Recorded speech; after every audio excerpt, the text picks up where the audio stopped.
Hello, everyone, and welcome to the first episode of Hotline League in 2023. It is great to have you all back with us. This episode, we're gonna maybe try to keep it positive. I don't know. It's been tough. But is that possible? I don't. Yes, I don't know. I don't want to start the new year with a not happy episode, but It's I also so fucked. Everything's so fucked. It's doomed. It's rough. All right. Well, first off, I'm joined, of course, by my constant co-host, Mark Zimmerman. How's it going, Mark?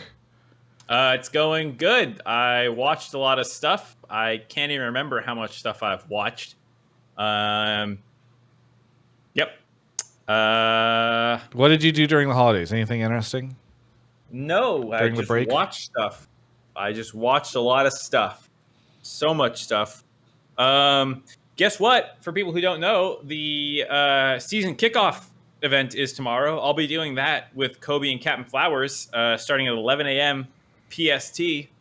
So you can check that out. I'm going to say this now because I know people are going to get confused. But the seasonal kickoff event is a fun best of three. And people are wondering what the new LCS is going to look like. It's not the seasonal kickoff event. So whatever you see on that broadcast is not the actual look of the new LCS or anything like that.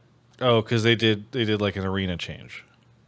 Well, they did an arena change, but that's not us or anything. I'm not talking about that. I just mean it's a very fun, stupid, just for fun show, and it's not I think people are going to assume that that's how the LCS is going to look, but it's not. Gotcha. When you say look, do you mean feel?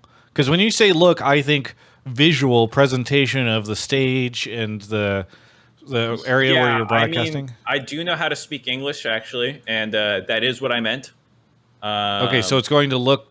It's going to. Okay. Okay, I don't think this is that big of a surprise, but we're going to be in a chill setup, and it's really chill and laid back, and the casters, myself included, are just sitting there on the stage. That's not how it's going to look. Okay. When the actual LCS starts. Gotcha. I just feel like that's kind of interesting, considering that there's so much drama, I feel in the LCS offseason about things that's happening, and then their first stream back is a non-professional for fun stream. I feel like that kind of sends the wrong message.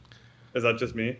Hey, we're trying to be positive, Goldenglue, and I haven't even introduced you yet, and you're already introducing negativity to the show. You ruined the show, dude. What the fuck? Damn, my bad. I'm a pretty positive guy. That wasn't necessarily positive and negative. Is it's opinions. You're not the only one who might have had that thought. I'll say that. Okay.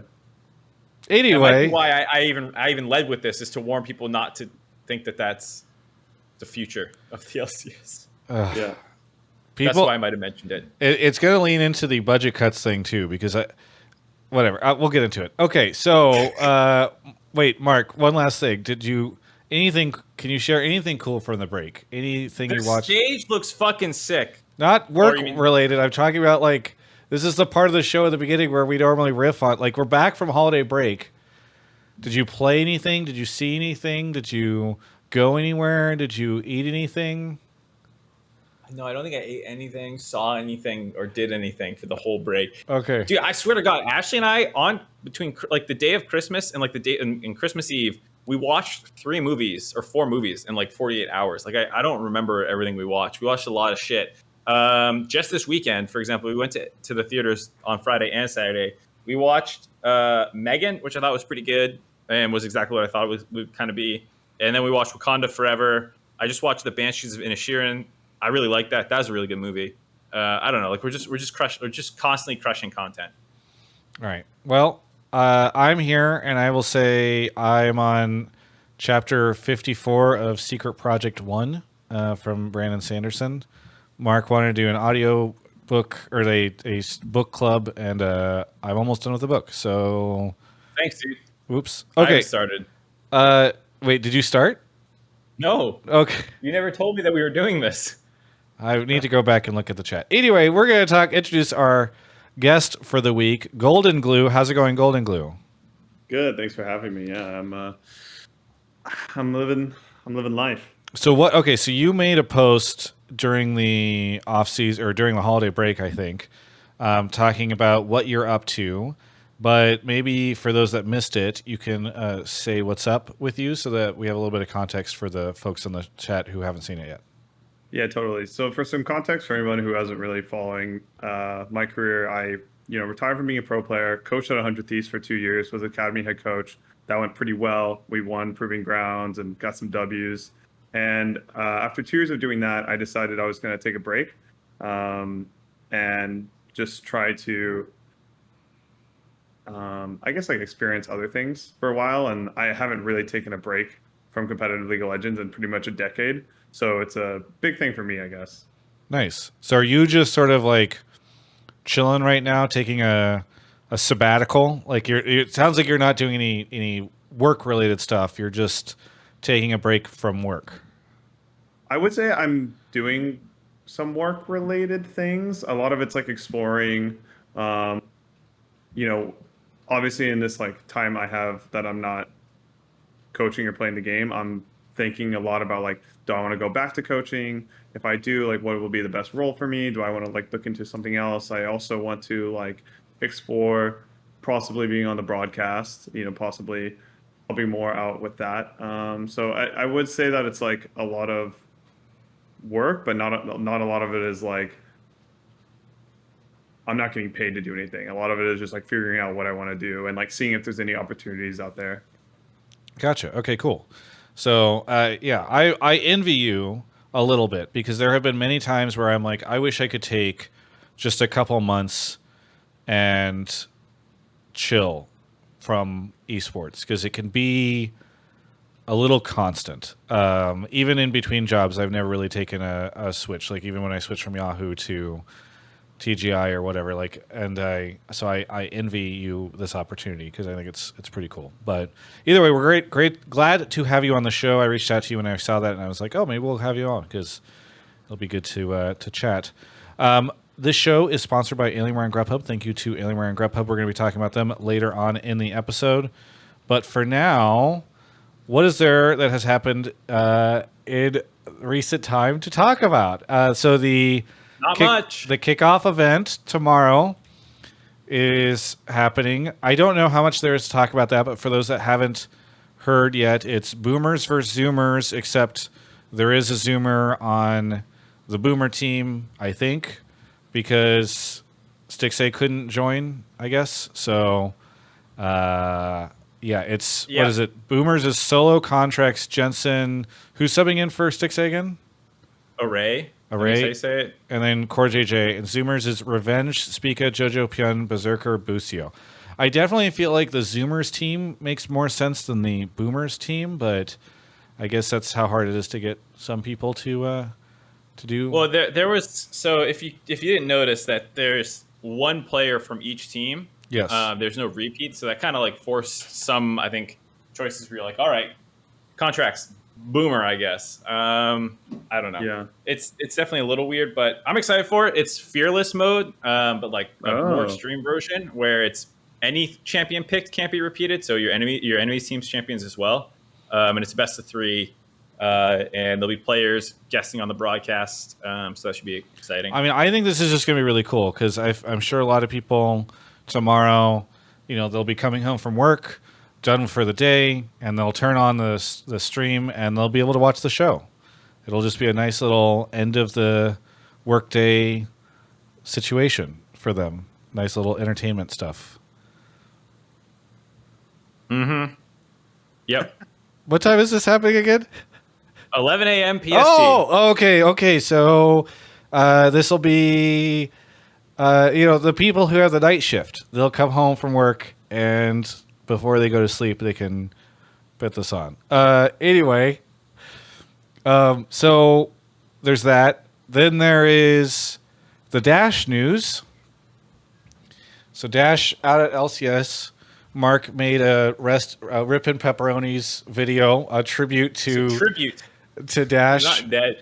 1993 to 2022. We'll never forget Dash. It's on my channel right now if you want to go check it out. It's very touching.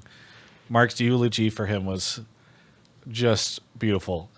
I'm sure we will talk about that. Mark, is there anything exciting that we could lean on? Any good? I don't like it when the show is. Heard you went to a comedy show. I did. I did go to a comedy show. I saw Goldenglue there. It was pretty great. I went to Ben, who's manager for Team Liquid. Went to there. I went more around like the LCS or topics. No, I guess that's it. No, I mean the stage looks sick. I tried to say that before, but I think it does look really cool. And clearly, Riot's still spending some Skrilla over there. Okay, so let's. I guess. Okay, I say all this just to demonstrate, like, Riot.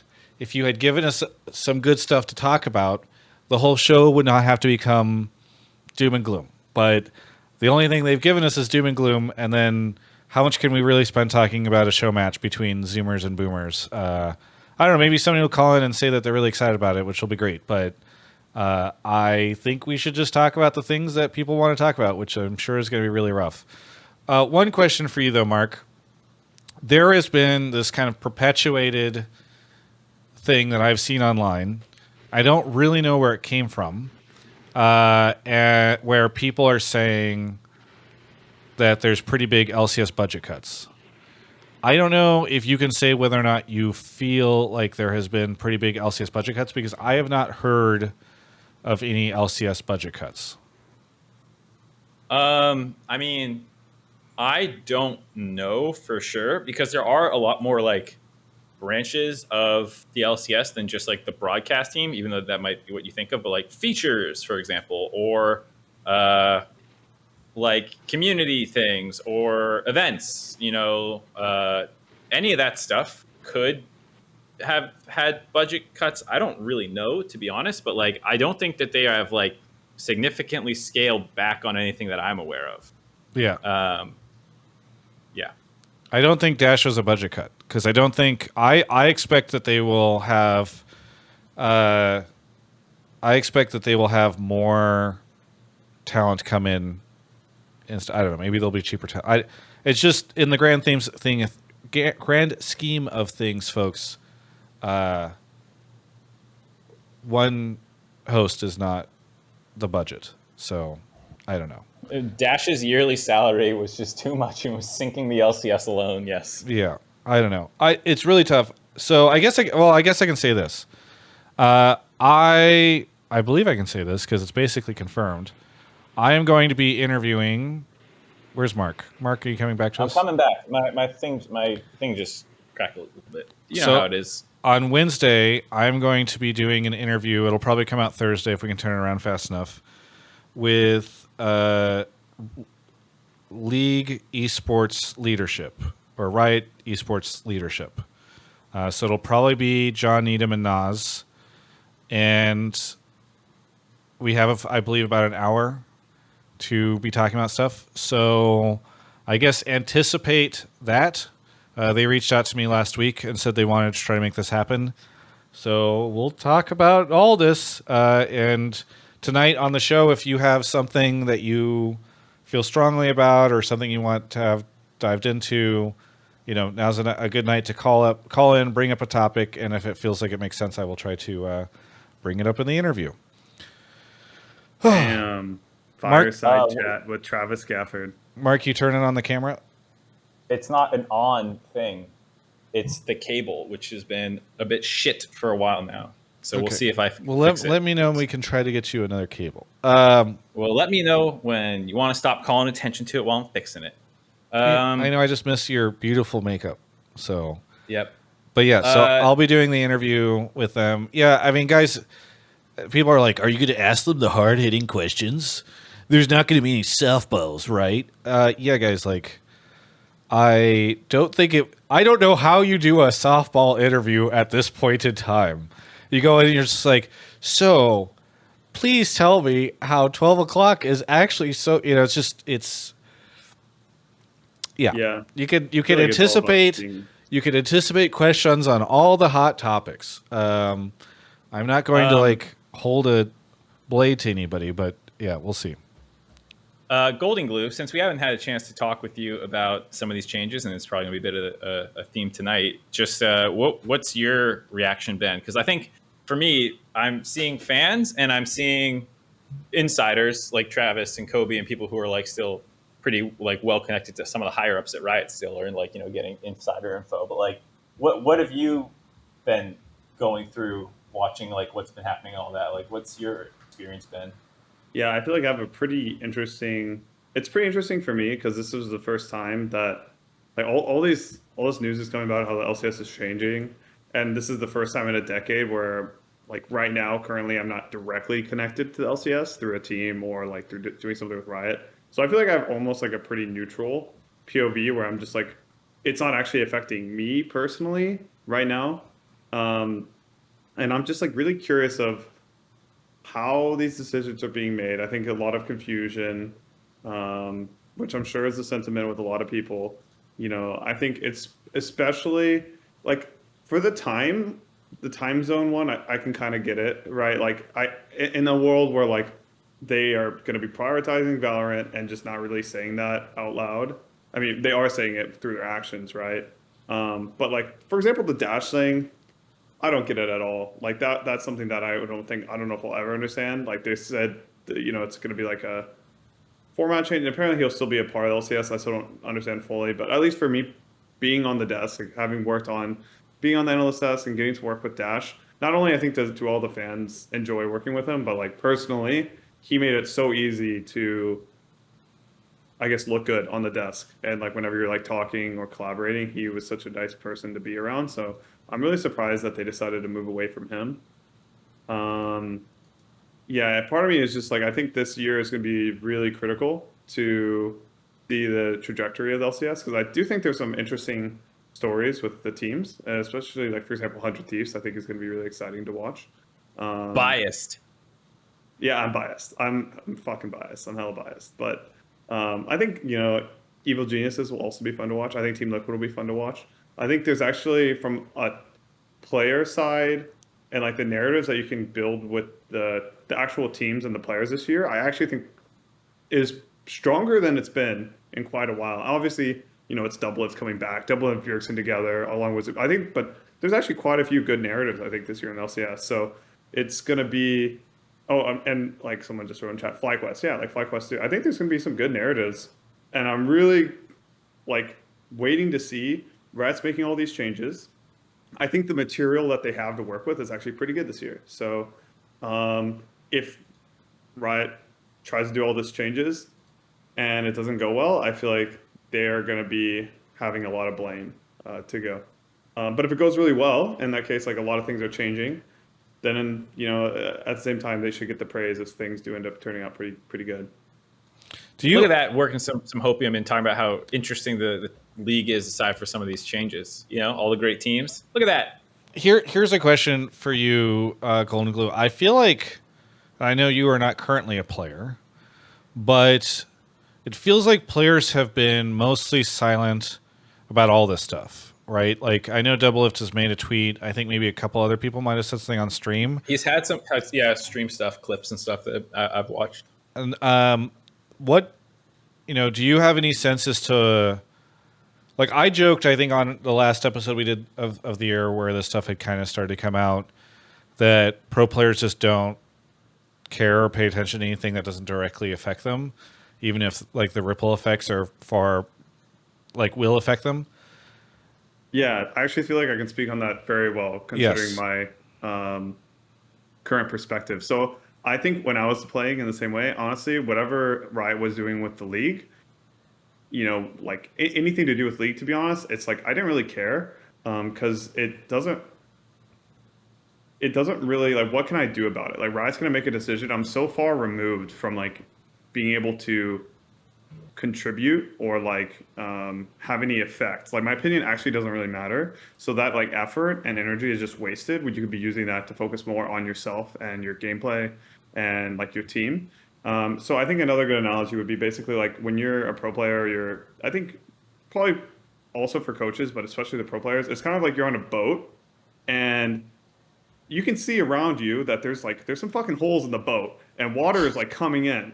But at the same time, it's like you don't have any tools to fix it, so you're just gonna keep fucking rowing. Like you're just gonna keep going and go as fast as you possibly can because like even if the like boat is sinking, the best thing you can do is like focus on whatever your aspect of it is, like playing the best, getting the best possible, like staying afloat as long as possible. And it's not necessarily, I think, their job to be thinking about that. I think. All right. Well, I think. Go ahead. Go ahead. No. I get it. It is part of the thing that I've known for a long time, right? Which is like pro players are so focused on their own performance, their own predicament. It is hard whenever it's like maybe you have a bad relationship with your coach or another teammate, or like you've been inting a lot lately, or you're worried about any number of different things, to be like, okay, but you also really need to care about like the future of the league. But it is tough because I feel like the players are, there's like three entities, right? There's like the community, there's the players, and there's the team owners or organizations outside of Riot. And it is tough because I feel like the organizations and the players are so silent on this that it feels a little hopeless, where it's just sort of like, well, Riot's making these decisions, they're very unpopular, and no one's going to say anything about it other than the community. And so I don't know. I get it. And I appreciate your answer because it's honest, but it is still a bit of a bummer, you know. Yeah, I think. I think. Oh, sorry, go you ahead. go, Mark. No, No! you, Mark. No! You are Okay. no. Goldenglue. Go for it. Mark froze anyway. Oh, okay. I guess I'll go for it. Shit. Well, that kind of Mark freezing kind of made my brain freeze. I think I was just gonna say something along the lines of. Okay, fine. It's. I was gonna it's say ver- I feel like Hello, Mark? what the fuck? I could hear Goldenglue the whole time, but everything just froze on Yeah, my you end. just everything you just said came back all at once. That's Oh. so weird, bro. The rain in our neighborhood is starting to finally take over the internet. Riot Games, no. like, shut it down. Yeah, Shut yeah. it down. I was saying I feel bad for pro players that they feel powerless in the current setup, that like their voice doesn't matter. And I even, in some sense, kind of know what Goldenglue's talking about. Like, I don't know if they have enough power to like do anything if they did all like rally around something, but or even like just individually speak out. But I think the two things that I still think matter is like, it shouldn't necessarily just be framed as like me speaking up will get something done, but also that like fans care about what I think. And even if I can't change Riot's thing, I can at least like relate to fans and like kind of be there with them, because it is still like we're an entertainment product. And so I think that aspect is one that Travis and I have sometimes beat the drum a little bit too much about how like pros don't view like entertainment as a core part of their job. And I would say like more than being able to change Riot, being able to connect with your fans and share your thoughts is something that is still worthwhile, even if it's not going to, like there's so many other things on a pro player's plate as well. Like you said, you can always just focus more on the competitive aspect of it. Yeah, All right. I agree. I mean, I definitely think there's players with the platform that could use it definitely more effectively, 100%. I do think, though, for like a lot of players, I honestly think their platforms and their leverage is like pretty negligible when it comes to having these conversations. I mean, you guys could push through the Players Association, or sorry, I shouldn't say you guys, but the players could push through the Players Association more. You know, like if 20 of the players were all going to the Players Association and saying we think this is an issue, I think it would do something. Like Players Association could push publicly and show they're not aligned with us. But whatever. Anyway, the other thing, Mark, and then we should get into calls, is I guess on the Dash stuff, I know you did your video. Are you able, and I should have asked you this before, but are you able to talk much about like what the broadcast is going to look like? Like, is there an analyst desk? My understanding is there's not really an analyst desk now, but is there an analyst desk? Oh, you're muted now. Mark's having a lot of tech issues tonight. That one I think is on him. That was just me being an idiot. That's not a tech issue. That's a brain issue. I didn't realize I was my Twitch had gotten desynced whenever that like weird cutting the mute. Yes. So I like it's weird for me to say this because I'm like, I don't know if I should be the mouthpiece, but yeah, there's still an analyst desk. It's not like the entire product is like vastly different. Like it's all live vlogged, guys. We're gonna be standing behind the pro players with cameras, All on recording TikTok their... Live now. yeah. So like, I think in that sense, like, it's a shame that the Riot has been so quiet about these things. But it's true that there's no like consistent host. But yeah, there's still an analyst desk and stuff like that. Okay. They're gonna be a Riot Games TikTok. Is there already a Riot Games There TikTok? is. There's a Riot Games TikTok. It's got some decent. There's an LCS videos one. on there. There's an LEC one. Yeah, there's a bunch of them. The Okay, LCS one, not bad. Yeah. All right. Let's get into calls. It's time for everybody to unleash on the show. We already have some folks in the waiting room, so we won't do the whole spiel. But Mark, you want to go grab our first call? Yes. Fantastic. Thank you to Boder Michael, Shavul, Elo Ashlyn, Ari Waddle, Cayotix, Kafafe, Perchi, Arsh, and Zanzaa for the subs. Mark is grabbing the next caller, or the first caller, I should say, right now. Our first caller of 2023. It's really good to be back. I'm excited about it. Naked Homeless Man, thank you for 59 months. I think you're subbing while in the state that you are in for 59 months is honestly quite impressive. All right. Mark is back with Basket O' Knives. Basket O' Knives, our first caller of 2023. Where are you calling from? Hi, everybody. I'm calling in from Portland, Oregon. Oh, how's the snow and everything there? There actually really isn't any snow really out here. Did you get any snow, or is it just rain there the whole time? Yeah, now it's just kind of all rain. It snowed for like a day or two, and then now it's just kind of all rain. I'm originally from Ohio, so I'm used to like, lake effect snow from Cleveland and just general kind of Midwest snow. So it's just wet. Yeah. I kind of miss the snow, to be honest. Until you have to shovel it. Okay, what do you want to talk about on the show tonight? So I believe Mark had brought me in here for my one take here, and this is mainly a question for Grayson. So, kind of since you've had the opportunity to be in the league for some time, playing across multiple different organizations, different roles, and things like that, I've got two questions here. So the first one being, what's kind of your best takeaways that you've gotten from each of these different systems and organizations and roles that you've been a part of? That's my first question. I guess we'll lead with that. Okay. What are my biggest takeaways from the systems and organizations that I've been a part of? It's a good question. I think I have a lot of takeaways. I don't really think about like necessarily.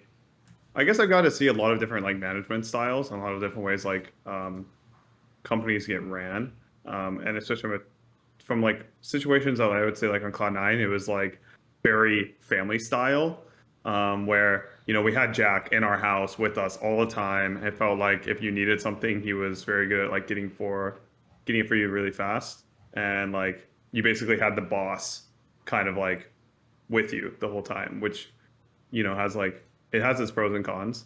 And then I saw management styles where it was more like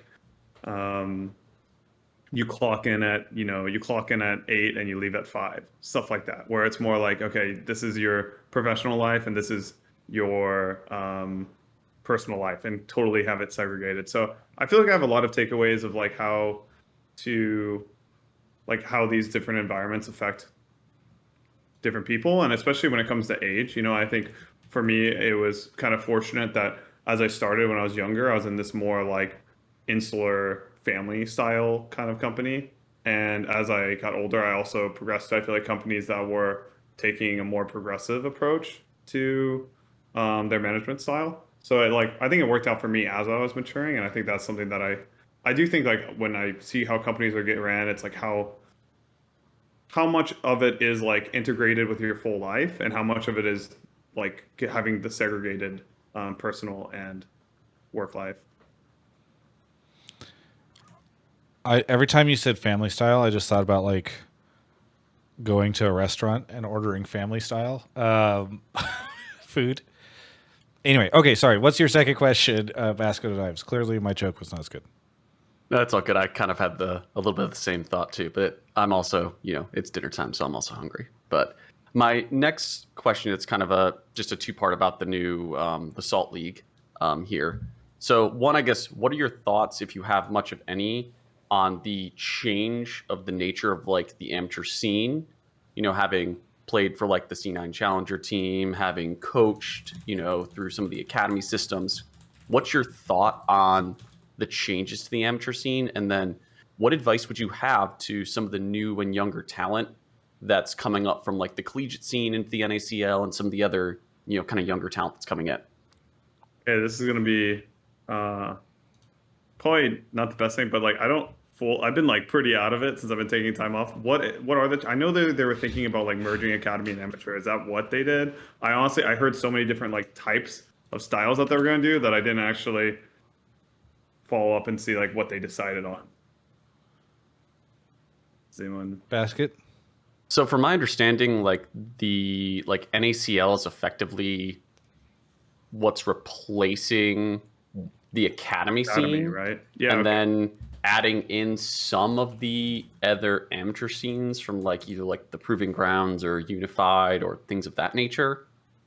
So it's kind of like splits a bit of the difference, but probably like 80% straight academy teams that have just now become the NA Challenger League, and then 20%, like your Supernova or, like AOE or anything like that, I think is kind of where it's kind of shifted to.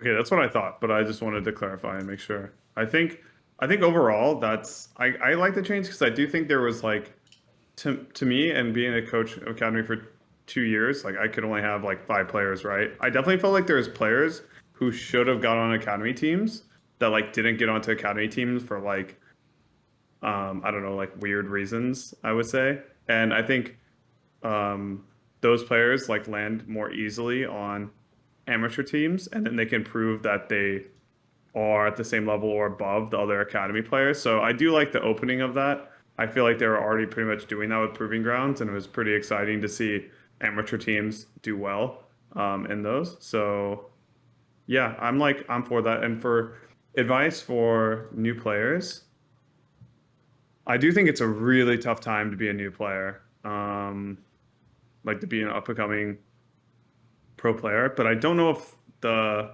things you need to work on are any different. I think the same things are just like focus on your gameplay, focus on being the best you can, focus on getting on the best team you can possibly be on and looking good. And that needs to be your highest priority. Because the reality is that like the most young players, like if you start trying to play like a defensive style, something like tanks, usually the people who are scouting are more excited by people who are playing like flashy champions and like newer, higher mechanical skill champions. So, just like try to be the best at also the hardest champions. And, obviously I think streaming the process is really good if they can do that as well, and trying to grow like a fan base for themselves. So answer What your do you question. think of Cassante? That champ's crazy, bro. Like, I'm watching this guy, and he's just like, man, what the fuck? I don't even play League that much right now, but if I do play League, I'm banning Cassante every time, because, like, I don't want to get fucking pile drive through a wall, and he's just, like, dashing everywhere. I didn't, like, fuck that shit. He's like the new equivalent of like that Lee Sin spotlight that Freak did years ago, where it's like, Yeah. your marksman, 80 carry, support, assassin, tank, enchanter. Yeah, the Lee April Sin. Fool's It's one. like same Yeah. thing, but now 2022. I asked just because it's a great champ for players trying to look cool and get scouted. Probably just getting solo kills on Cassante, make a little highlight reel, put it on Twitter. Academy or amateur player looking for team, and you put that underneath it. Boom. Yeah, for sure. Thank you so much, Basket and Ice, for calling in. Anything you want to shout out before we go on to the next caller?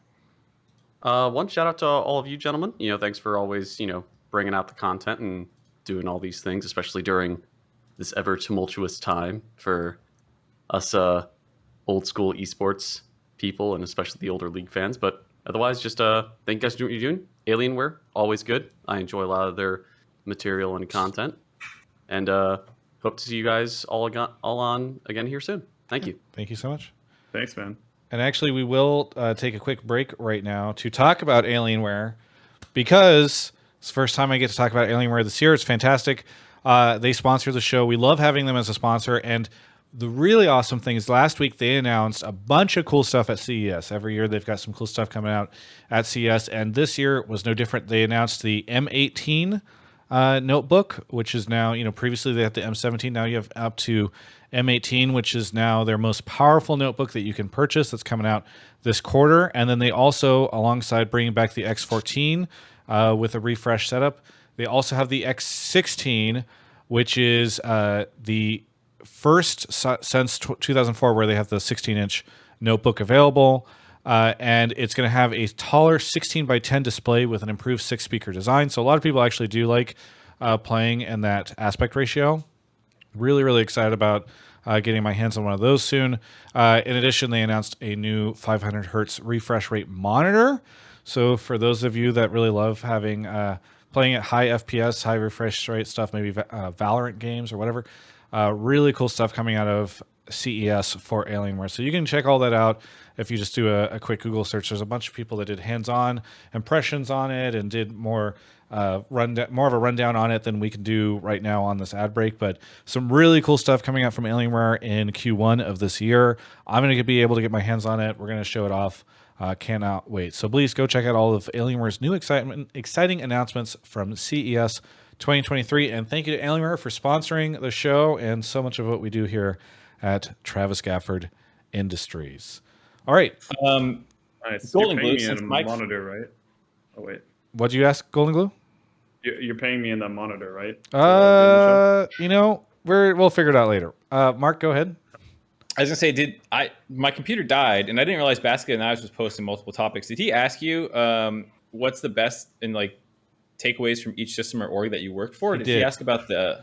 Okay, Yeah. okay. I was like, wait a minute, did we get a random other topic in there? Okay, phew. Yeah. Never mind. Gonna get the next person. Okay, off you go.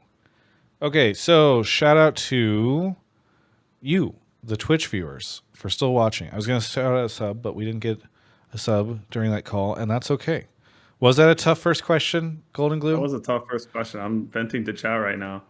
You thought you'd come on and we just have a bunch of people complaining about stuff, and trust me, we will. But it was just you two. I don't know. Mark pulled that one for you though. Cozy Coffin is here. Cozy, where are you calling from? I'm calling from North Carolina. North Carolina. What do you want to talk about on the show? Okay, so I'm gonna be a big hater on your boy and some of the two goats of LCS.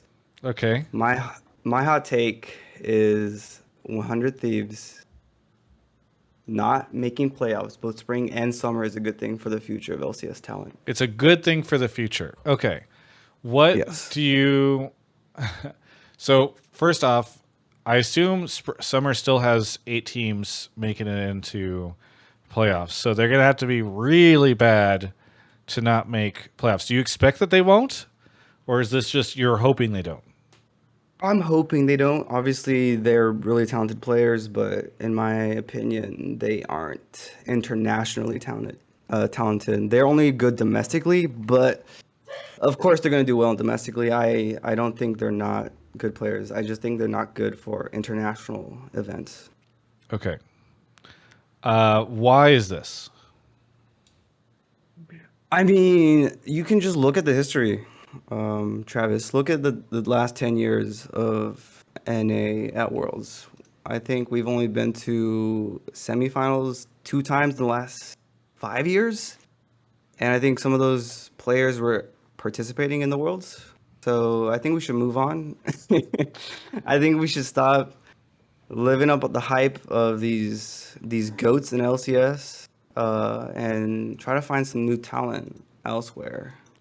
What do you think of Busio? Do you think Busio is not new talent?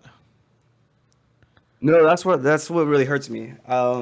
They kind of did a little mixture of some Zoomers and Boomers on this roster, which really hurts me.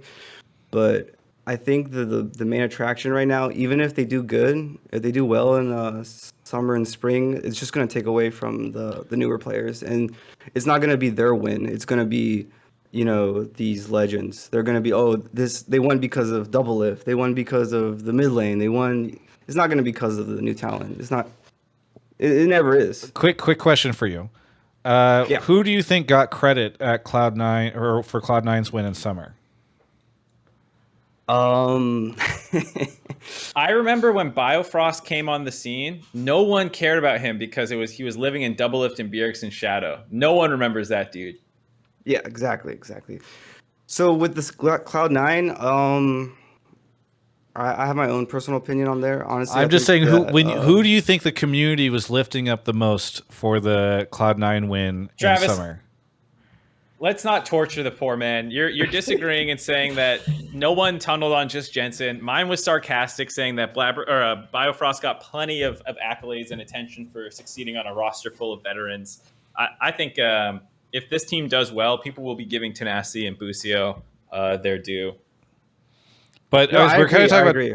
talking about two different things. One, you think like these players have gone to Worlds, they didn't find success there, so why keep them in the league? You should want them to fail. And then two, they overshadow the rookies. I think Mark and I showed pretty good examples of times where the rookies were not overshadowed by the veterans, and quite the opposite. I think from the world side, let's hear it from Goldenglue. From Goldenglue, yes. Yeah. What do you think of this take? I think any take, and this is such a frequent take that like this player, this team is not good at Worlds, but is good in NA. Like, no, bro. Like, if the guy is the best in NA and he's getting fucked at Worlds, everyone else would have just got fucked harder. You know what I mean? Like, I don't really agree with that narrative, and I think that I think there is going to be exciting. I think Booster and Tenacity are going to be very exciting to watch, and I don't think people will be giving Doublelift and Bjergsen credit. I think for the past X amount of years of their careers, it's only people being critical and comparing them to their highest points in their long careers. So it's tough for them, honestly. Yeah, I feel like people don't really look favorably back on Doublelift's last championship, despite the fact that he won and he wasn't a complete dead body, but people act like he was. So I definitely kind of agree with what Goldenglue's saying. Everyone hated Bjerg a fair amount. I shouldn't say everyone. The vocal subreddit side, which is kind of one of the few things people see, definitely was not a Bjerg fan. So I definitely see what you're saying. I mean, are you also, Cozy, are you also frustrated that Impact is on a team? Because we've done a lot of stuff with Impact, and it's not like he's I'm got a little biased towards players that actually have won Worlds, in my opinion. I'm just saying, it's weird to say, yeah, these guys won Worlds, but they didn't do it in an A. They've been at the same fucking place as Doublelift and Bjerg have been for the rest of their career afterwards in terms of Worlds performance. So I think that's what's tough for me is I feel like Doublelift and Bjerg, because they are so popular, understandably they take a lot of heat, but there's a lot of other examples of players like Someday as well, of players that core have been, who are veterans, who have been around for a while, have gone to Worlds many times for North America and have gotten us the same results as the rest of these folks for North America. I mean, no, I agree. Talent, younger talent can shine in rosters with veterans, but my take is more towards these two particular players because they're really good players domestically, but I don't think they're gonna. And I want NA to win Worlds. I think everybody wants NA to win Worlds, and I don't think that with them on any roster going to international play, they're not gonna win Worlds. They're not gonna show. I know you're gonna hate this. But I don't think they're not gonna get anywhere near that. I mean, the other thing is I don't think every single team's goal every single year should be we're going to win Worlds. I mean, but that's not how it works in traditional sports. I don't think it's a reasonable way to a value of Bjerg and Doublelift could be that they pass on a lot of knowledge to Busio and Tenacity, and then maybe they disappear in a year or two, and then those guys become the stars of the league. You know. I also would like. I hate to do Goldenglue's boy DeMonte dirty, but like we saw Clutch Gaming go one year, and it wasn't great. Good old 0-6. They were the original 0-6 before TSM joined them in infamy, but like no one cared about that roster because it was the 3rd seed and like kind of a bit of an underdog. But like, yeah, they didn't look great. Right. So I think domestic titles really don't mean anything in history. If you look at just the world title holders, that's what we really care about. Like you can see that Faker is the GOAT because of that. He has like what 10 domestic titles that nobody really talks about. He's not known for his domestic titles. He's known for, winning worlds 3 times. Yeah, You know his whenever domestic Cloud9 titles, so. lifted the trophy in summer, that audience did not give a shit. It did not mean anything, and the players didn't care at all. Yeah, exactly. They want worlds. They want world titles. I was That's being, what I matters. was being And- sarcastic. The audience was going crazy. It was a big Yeah, deal. Okay, when yes, Doublelift but they would and go even Beard walked crazier out if he won together world. holding the trophy as the 2 goats of NA, and the crowd went fucking crazy. No one cared there. I mean, people care. No one was but- clapping or cheering.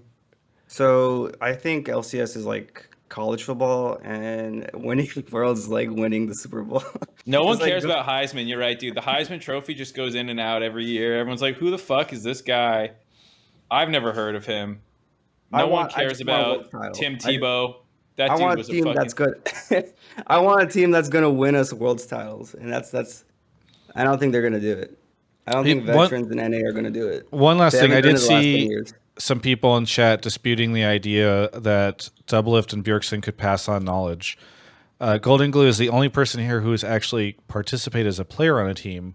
What is sort of your take on combining boomers with zoomers and players like Doublelift and Bjergsen, what they can and can't contribute to new players like Busio and Tenacity?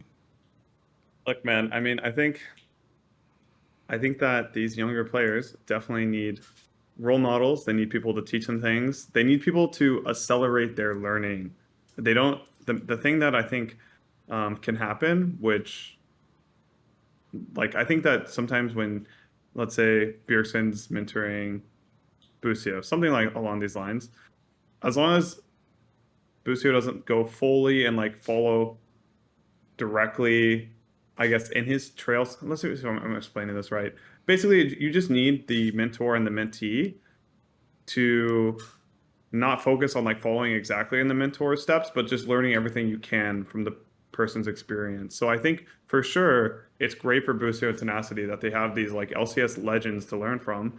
And I think as long as they can not get too absorbed in the like how colossal of a history their teammates have and like kind of not be like star-eyed, if that makes sense, or doe-eyed. I think that there's a lot for them to learn in a year or two of playing together, and I think that it will for sure accelerate Busio and Tenacity's like growth. Because I mean, I coached Busio and Tenacity last year.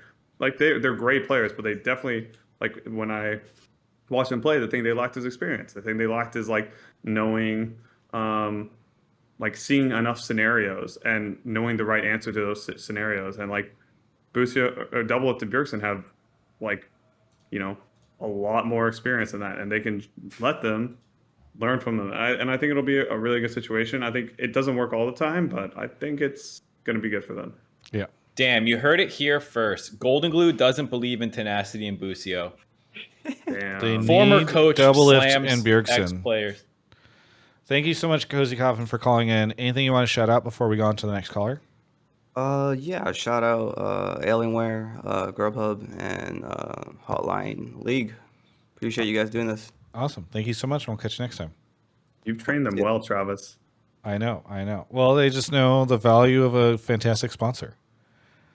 All right. Mark is off to grab the next caller. Thank you to Slowbro, Numi for gifting a sub to Goldenglue, Wicked Empire, Tom Shu for 50 months. Tom Shu haters be damned. This Everyone's man has subbed for favorite 50 months. Caller in the world. Pilgrim Panda. Yeah, it's Tom Shu, unfortunately, on guests or on caller cooldown after his last appearance was Tom Shu, never a dry eye a little derided. or from- elevated heart rate after a call. Cayotix is here. Cayotix, where are you calling from? I'm calling from good old Dallas, Texas. Dallas, Texas. What do you want to talk about Yeehaw. on the show? My roots. So I am on the show today. So responding to Dash leaving the LCS, I think that if they are bringing in new people, that incoming talent will only succeed if Riot and the LCS is able to fix the narrative around Dash leaving. I'm not super updated on this because I know that he streamed the other day, but I wasn't able to catch that because I was at work.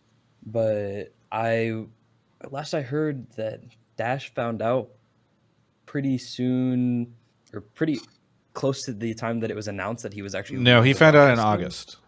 Yeah, he's known for a long Okay, time. okay, he knew for a while. Okay, but I mean, it was pretty abrupt, and I mean, nobody really understands exactly why they just moved away from him entirely. Because I mean, Dash was pretty valuable to the cast as a whole, and I think that the way that he left will leave a sour taste in a lot of people's mouths if they don't get a better reasoning from Riot themselves on why exactly it happened. I know that he said that they're working together to see if he'll be able to appear on more broadcasts and more content and things like that, but um, it's hard to know. And why do you think that this will harm the new talent?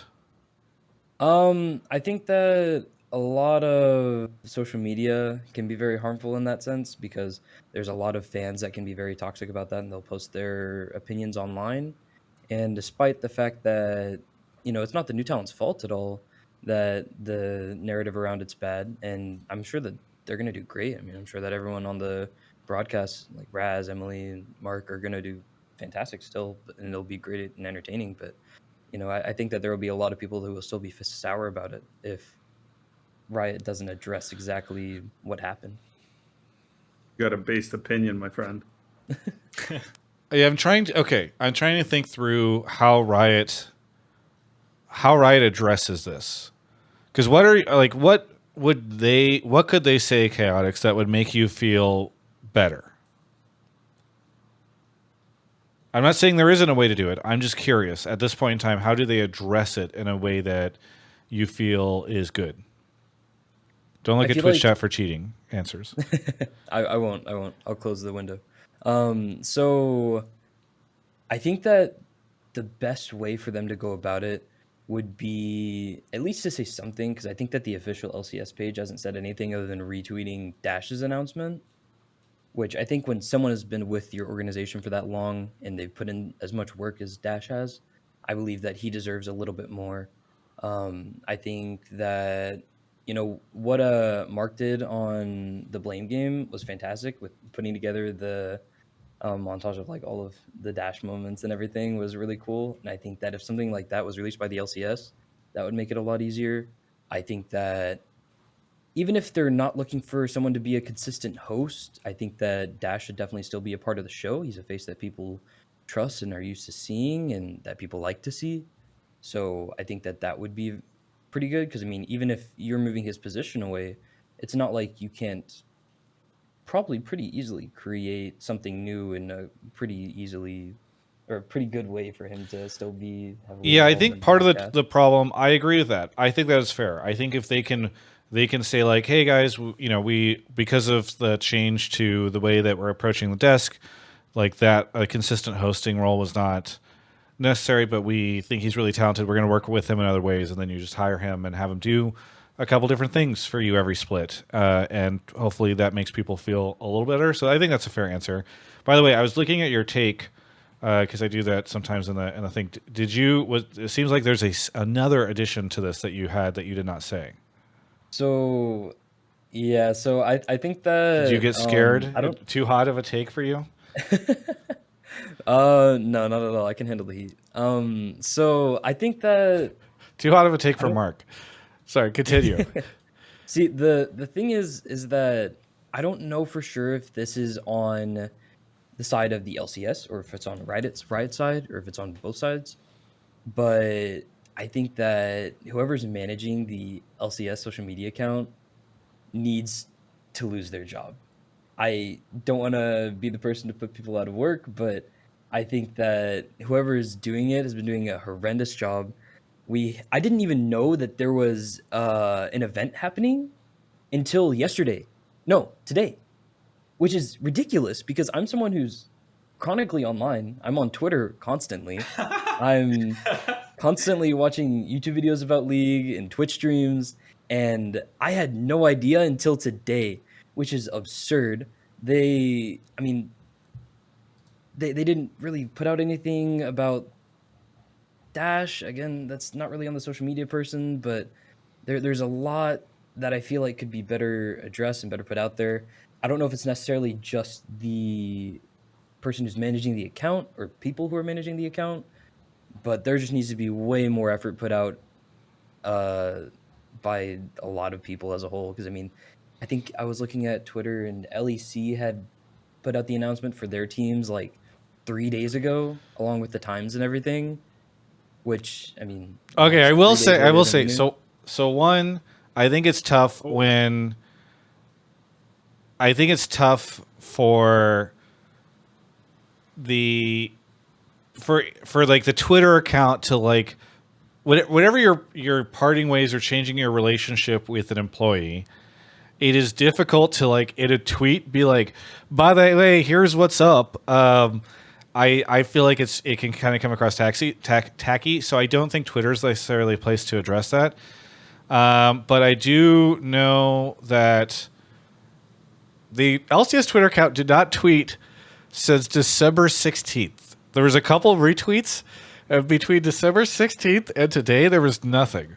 And that is like kind of not a good look. And I'm not here to like, that Mark and I are not for people calling for people to lose their job on this show, unless it's a very specific set of circumstances of problematic behavior. But like it is a really rough look when you see just how inactive the account is, and like the very first thing they tweet out is like, Well, the all right, thing. so I pulled this initially to just mostly talk about the first part of the take. So about the whole like talking to Dash and that stuff. And it's actually something that I have a fair amount of experience with, like given my time with offline TV. Like we were no stranger to controversies and people leaving, and like just it's the streaming world, so it's a bit more wild west. But like whenever people were leaving or whenever there was drama, we always tried to like address it head on in the face.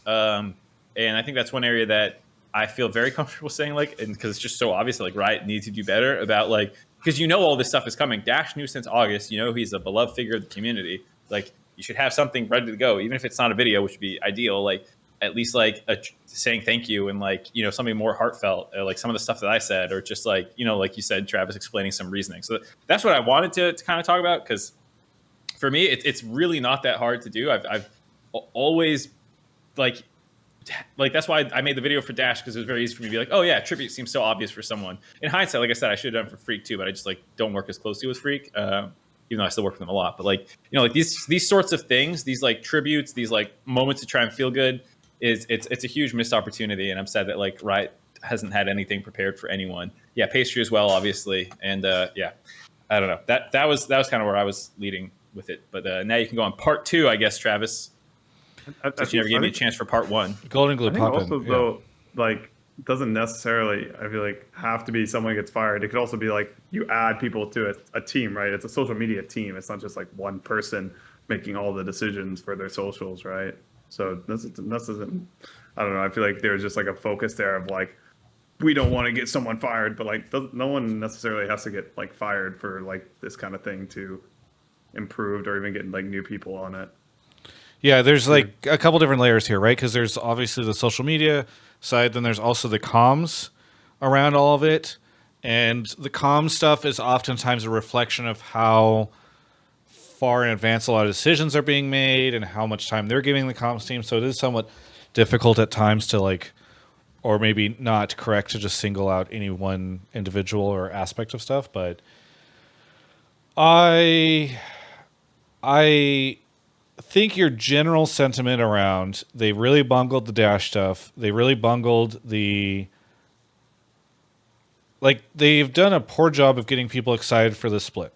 The only thing they've done so far is deliver bad news. They're pitting on the show match tomorrow. They gave people very little information when they first announced it. and then the LCS has done very little to market it. You kind of feel like it's like a throwaway thing for them, which is not what people want to feel like whenever they're seeing a bunch of bad news. And so I think it is. Honestly, it's just fucking exhausting. It's so here I am, and I'm about to say it's just another problem with communications, and they need to communicate more. And like, my God, the past 10 years of my life has just been talking about Riot and their communication stuff, and I don't. It is bizarre to me that we're still having this conversation. It's 2023. Like, it's just wild. And that is where like, if you communicate effectively, you can hold back a lot of the issues that would otherwise grow. So people see things like Dash leaving, they see stuff like times changing or schedule changing to inopportune times. And when you see that, plus it feels like Riot is just not communicating much or saying stuff at the last minute, it all builds together into this picture of Riot doesn't care about the LCS. And so that is like what is aggravating to me, is because I go online and I see all these comments like Riot doesn't care about the LCS, or Riot has budget cuts around the LCS, both of which I know not to be true.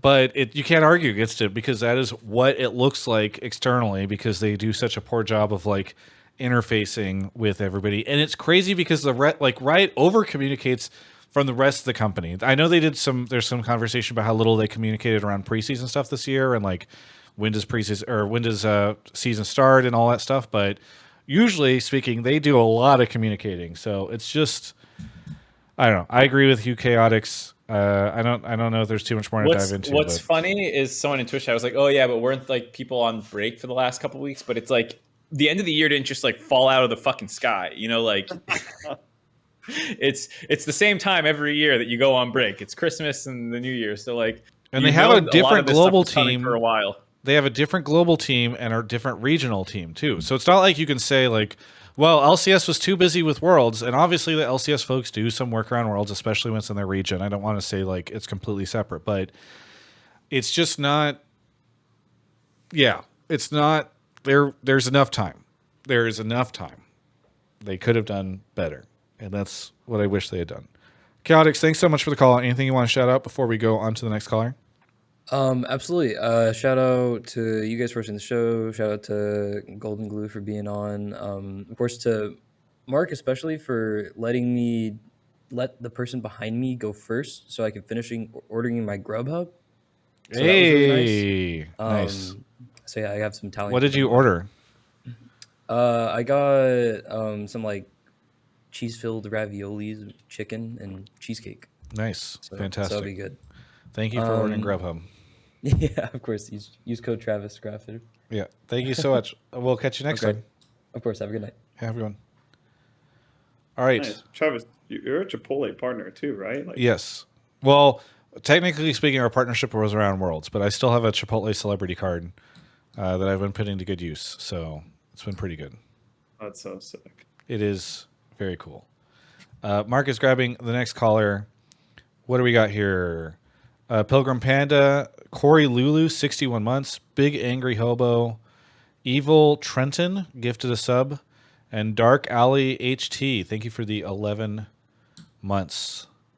Thanks, everybody.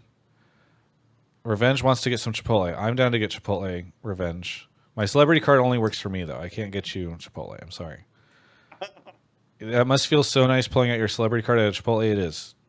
It is. I will say, like, when I'm ordering in line, it's kind of like the meme of like me standing in the corner at the party being like, they don't know I have a celebrity card, where I'm like, I just want the people in line to look over when I pull this thing out at the cash register and be like, whoa, what's that? Zanzaa's here. Zanzaa, where are you calling from? Hi, I'm calling from Rochester, New York. Rochester, New York. Hey, I went to school there. Yeah, RT is like 2 minutes that way. Nice. Also, shout out to Revenge in Twitch chat. He'll be on the Zoomer team tomorrow, even though he's 2 months older than Contracts, the jungler for the Boomer team. Is he so too? we I got thought Revenge, Contracts no is 2 months Zoomer? older than Revenge. Wait, who's 2 months older than who? Someone's 2 months older. I think Contracts is older than Revenge, but Twitch check and fact check. We'll look up in a second. Yeah. Also, did you guys know that Revenge is a licensed doctor? Wait, I thought he didn't finish that.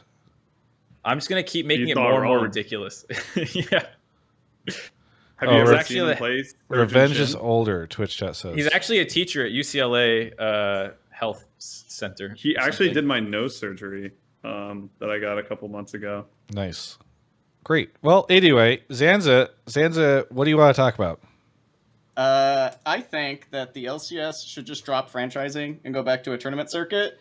Riot doesn't seem very invested in promoting its product and growing it. At least that's the feel. I think the scene was a lot more hype back when there were smaller events. It's crazy to me that someone like Dash can work in the industry for 10 years and leagues his preferred esport, and then like the company that makes the game that runs the league drops him, and it's like he's got nowhere to go. Like, the game just loses that amazing talent. I think having other companies involved, if they work with Riot, that'd probably be better, but having multiple people in the scene to run it would be better for the overall ecosystem. All right, Travis, I see that you were groaning during this, but I wanted to ask Goldenglue, as a former player now who has some different perspectives, how would you feel? Like, I also know that you did play during like the old Go for LOL days. Like you were way back in the day, I believe, as well. So like, what's your feeling on playing in the two ecosystems? I mean, I played in relegations. I won relegations. I got my team. I kept teammate in the LCS and then got kicked for when they transformed to Immortals. Yeah, that was sick. Getting MVP of the relegation tournament and then losing my spot. So I think that, well, when he asked that question, I instantly thought about it. I was like, I wonder what LCS would be like if they never franchised. Like, I wonder how the next, like, those years would have went and where we would be now. Because I think it's really hard to go back to not franchise. Well, and to be clear, Zanzaa, I don't think is even talking about pre-franchising. He's talking pre-LCS, correct, Zanzaa? He's saying open tournament circuit, yeah. So he's talking about like 2012 and 2011. Well, we can like talk about IPL, all three phases MLG. too. Oh, I didn't take it that way. No, LCS definitely better than Go for LOLs and those kinds of things. I think MLGs were cool, but it's not. I don't think it's a sustainable like circuit, in my opinion. And compared to how like LCS has created so much more of a sustainable environment for like a competitive scene to flourish. Yeah, it's interesting to me, Zanzaa, that you think that the LCS not existing would create a more stable environment for people like Dash. I think it would make him more money. I just think it would make a better product for the viewers. Well, you didn't talk about that. You said that it's crazy that something like Dash could. Well, okay, how would it make it a better product for viewers? Because it's more hype. Like watching a tournament, like if you're gonna put it at noon when like nobody can watch it, it's not hype to watch the VOD. Now, if you have like marketing and like a team to communicate stuff and like build up like this weekend or these next 2 weekends, we're gonna have this big like double elim tournament with all of these teams, like 8, 12, whatever teams invited. Like that is more exciting. And I'm not saying you have to do them like every 3 months. If Riot's involved, you could do them in like a sort of cadence and sort of similar to what the LEC is doing, but you kind of have to move it around America to get people engaged physically. I kind of feel like we're all over the place here. So it sounds like you're saying they should do a tournament system because I don't want to watch LCS at noon on a weekday. But you could just not have LCS at noon on a weekday. Why do you need the tournament system? Because I think it kind of ties into the Dash thing where Riot's in control of everything. And I think it's better if other companies are involved. Okay. When did you start watching competitive League of Legends? Like 2010. 2010. Okay. Do you remember what happened to IPL? Well, I mean, it doesn't exist anymore. Right. Why doesn't it exist? It wasn't sustainable. Right. So they did IPL, 3 and 4. Was it 5 that people were really excited about? I think it was 5. They're about there, IPL yeah. 5, yeah, was the best one. IPL 5, and then IPL 6 they were planning, and then it didn't end up happening because IGN shut it down. They didn't want to spend money on it. What happened to MLG? Well, they had a lot of problems, but the same sort of thing. They had a lot of problems. Even beyond that, another point too is that like by having a consistent location and group of people working on the product, you actually have like I know people meme NA production stuff, but like I swear to God, watch some third party tournaments and like the level of bullshittery going on, like technically, is so much worse. And that's I would argue not a better product for viewers in that sense. But I do think to Zanzaa's point, there is something to be said about like open tournament brackets being like acceptable. Like maybe I'm totally mistaken, but that's largely how the CSGO runs, and there's some people who make a living on that, if I'm not mistaken. So like it can be done. Just as a random aside, I just saw lightning outside. So if this show dies, it's because Mother Nature shut it down. Mark and myself and Goldenglue. We were spitting too many facts. Yeah, we're not used to this kind of weather in LA. I just I think there's an argument to be had that like an open or that a tournament system is very hype. Because obviously you see some really cool stuff in CSGO, for instance. And to be fair, Travis, you can take the funding from the LCS and give it to third-party tournament. Yeah, but third-party organizers fucking suck, man. Like, I mean, that's where I was going too. But I'm just saying that like the financial angle can be solved. It is. They are there to like. Here's a great example. Riot lost, I think, for the LCS 4 sponsors from 2022 to 2023. You all can find out soon which ones those are. That will definitely mean that the LCS, which was break even and or profitable next year, I can't imagine it's going to be in 2023. This is, I shouldn't say this because this is just going to fuel people being like, budget cuts, budget cuts, budget cuts. Guys, they ran this shit at a loss for years. Like, just because they're losing sponsors doesn't mean that there are going to be budget cuts. Which Do you is think my FTX point. is still there? Which is my point, is that third-party organizers, who would you rather have funding this thing? The like company that makes a shit ton of money where LCS is like a rounding error for them, or third-party organizers that are trying to like pay back VC people, or if they lose a major sponsor, like the event just doesn't happen. Like it is such a better world having a developer who is bought in and running it. Now, maybe there's a world where like you say like, okay, they create like a separate company that runs this. I know that China, there's TJ Esports or TJ Sports that does, it's like a co-producer for a lot of their esports stuff. But like, it is not, it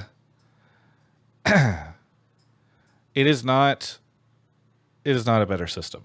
The IPL and MLG days are not better. I could do a whole video talking about it, but yeah. Goldenglue, what was your favorite era of playing? Relegation, LCS, franchised LCS, or Wild West? Yeah, I mean, okay, so I think this is actually pretty easy for me, and I played since basically the beginning. I didn't really play that many Go for Little tournaments, but I did play in like these third-party tournaments or whatever. And I think that the best era of LCS was when the LCS was around, but before franchising. I think that it's that era, like everything felt the most high stakes. I think for everyone. I think for the players, for the teams, for the viewers. When regular season has a chance for you getting kicked out of the league, regular season games now actually matter a lot. And I don't know if that's necessarily even the best format. Like maybe Riot running individual tournaments would be better than having this system. But I think like even if you think about like the progression and like how LCS blew up, I feel like it blew up around the origins of LCS, and like I feel like franchising, when I reflect on the decade of League, franchising feels like towards the peak, and then it feels kind of like a plateau. I don't know. I mean, this is just purely based on my feelings. So I don't have any numbers or anything to back it up. But I think the time right before franchising was the most hype and the best experience for a viewer. Now, as a player, I will say, possibly getting relegated was extremely stressful. Like Yes. relegations, holy fuck, they were stressful. I've had some terrible moments in my life where, like game 5, we accidentally picked Ramus in our best of 5, Oh, and no. our dumbass fucking ref, even though we clearly said it was Soraka and like he was using a different language client, and he said we couldn't remake the game even though we said we wanted Soraka. And then we played game 5 with the Ramus support. I had my contract even set up to where I would get a huge payout if we made it. So I was taking like piss poor money because I believed in the team. And then like we picked Ramus in game 5, and it's not Piplu's fault. This is 100% the ref's fault. He changed his client to English so that the refs could help him out more. So he couldn't find the champion because it's in fucking English. Not his fault. So like, yeah, I mean, like, I think that is better product from a viewing standpoint. But then it comes with a hand loaded problem where you get, C9 high lom balls and those guys just playing on Just challenger elo teams. boosting teams. Yeah, to like make so I think that system could work, but it's every system has flaws for sure. So Ugh. yeah, I hate it when anybody's. I think the best system that I've seen so far is the one that Valorant is building, where Riot learned for their lessons. Don't make deals with these teams that can't always be trusted, and make, or at least if you're going to make short-term deals that are where you can hold them accountable. Whereas Riot can't really hold these guys accountable right now. So if they decide to like not create any content or do whatever, they can't be held accountable. But I don't think that relegations are. I don't think Game 5 Ramus picks are the thing that the league needs. I don't know. All right, Zanzaa, thank you so much for the call. I have to say I disagree with you. I'm so sorry. What do you want to talk about what do you want to shout out here at the end? Shout out to Alienware and Grubhub. I bought my girlfriend an Alienware laptop recently because there's a huge Travis discount code. And Grubhub's my go-to food deliverer. They're great. Dude, you guys are coming through right now. I really appreciate it. Thank you so much for the shout out. And thank you for the call. Yep. Have a good one, guys. Have a good one. Hey, All right. I think I'm going to do one more call before a break. Mark is already off to grab the next caller. Thank you to Dark Alley, Boba Cola for 64 months. Numi gifted us to Talkative Trees, and M. Whitener. Thank you for the Prime. We got Pix LOL here. Pix, where are you calling from? Sioux Falls, South Dakota. South Dakota. What do you want to talk about on the show? I just want to take a look at how the changes to the LCS time are not for the boomer viewers. I mean, I've been watching League for like 12 years. And I think for the last couple of years, there needs to be a marketing effort going towards the younger demographic, specifically to hit that like sweet spot for the high school and college students when they get home, especially around the United States, especially focused on the East Coast where there's like 110 million people that live there. And this is going to actually start to encourage a better ecosystem for newer players, specifically the high school esports leagues and the collegiate esports scene. But the second part to this was like it all kind of stemmed from like FTX, but you already went over how like there's not budget cuts, other stuff. I do think losing sponsors kind of is a little bit tied to why the times change because they got to do something. But the second half of this is that I think the other factor is that I think it's a smart move on Riot's behalf because I think they're trying not to compete against the other things that might dominate their original time slots. I know Valorant is a huge thing. Nobody's really mentioned like Overwatch 2, Fortnite's still a thing, CSGO Majors, all these other events. So it's one of these things where it's like, it feels like it's kind of a hard blow for everybody that's been watching the scene for a really long time because quite honestly, 2022 was a fantastic year from a viewer's perspective. I think they did so many things right, despite it while it felt very doom and gloom.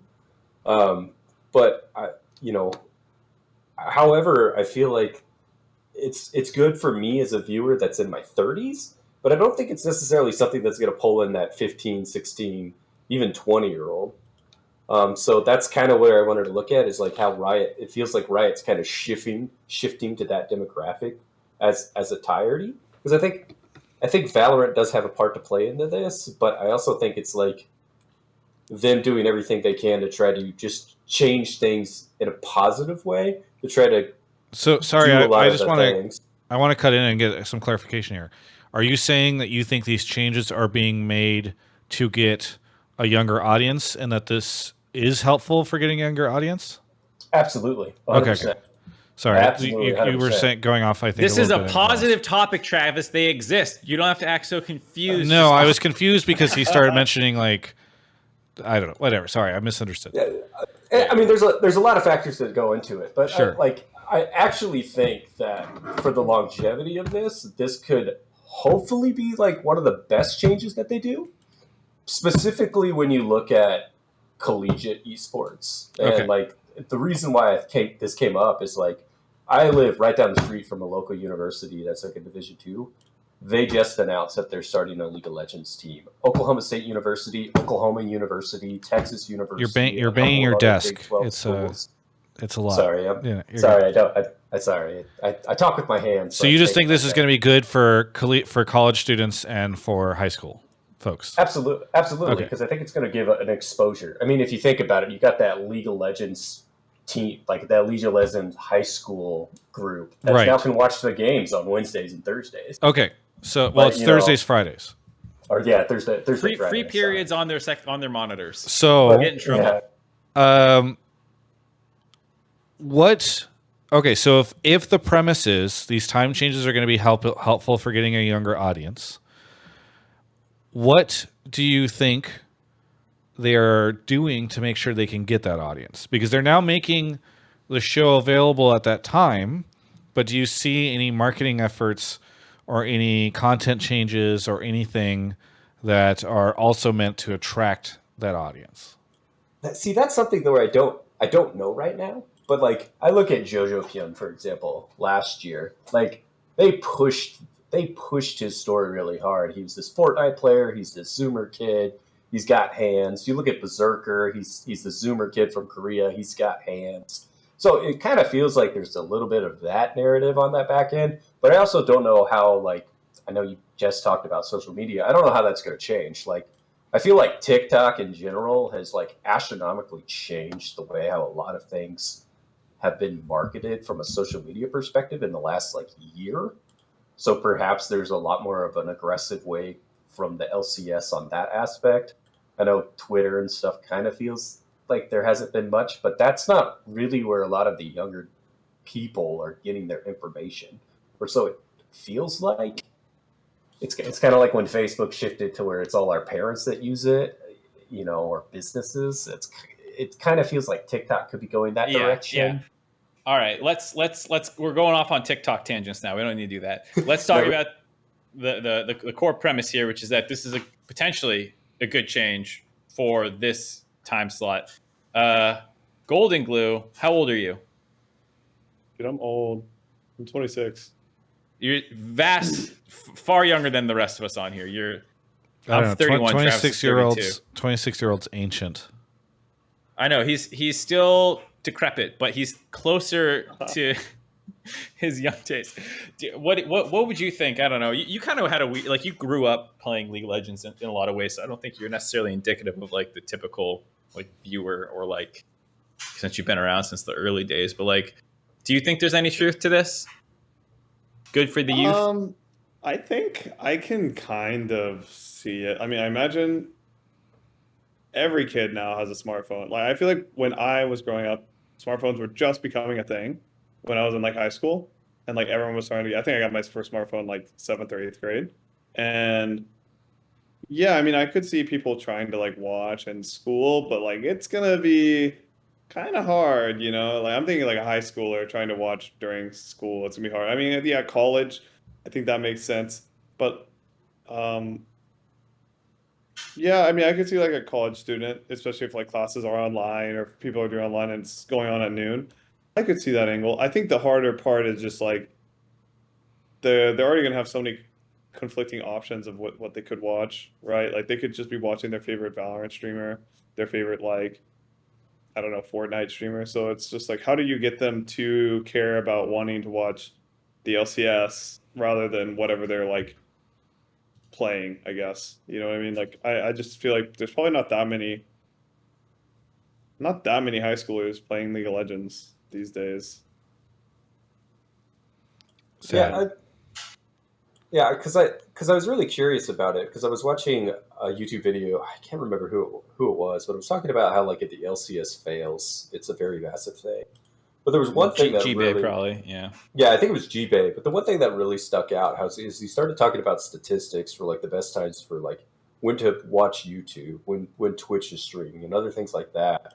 And a lot of it, when you start to dig a little bit, like pretty quick Google searches, but it really correlates with exactly where they're switching their. Do you know why times.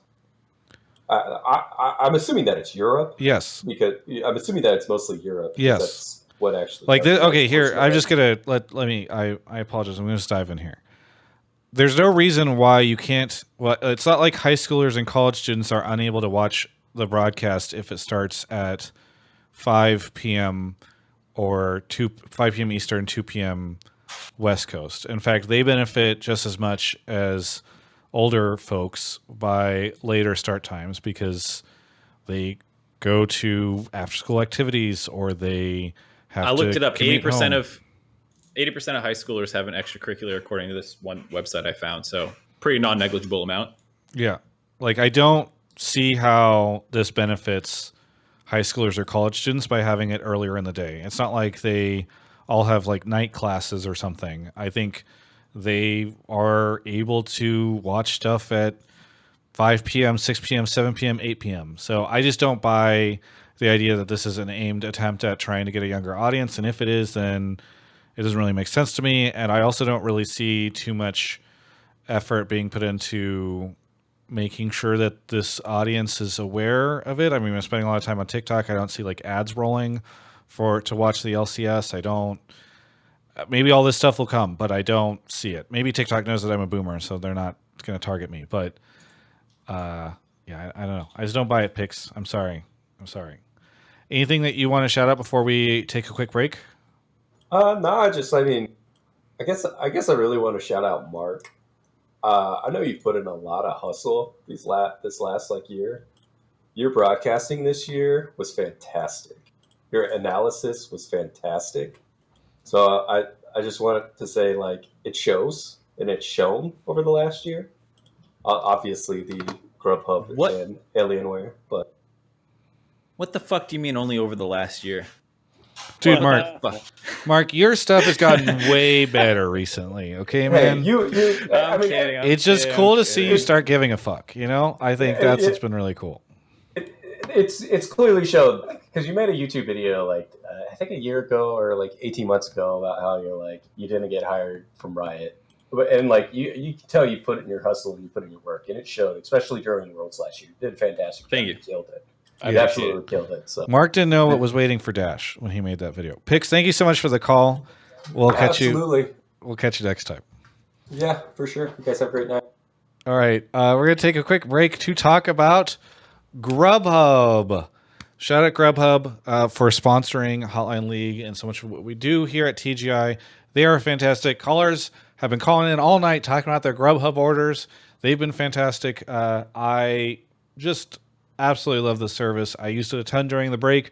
Ordered many fantastic things.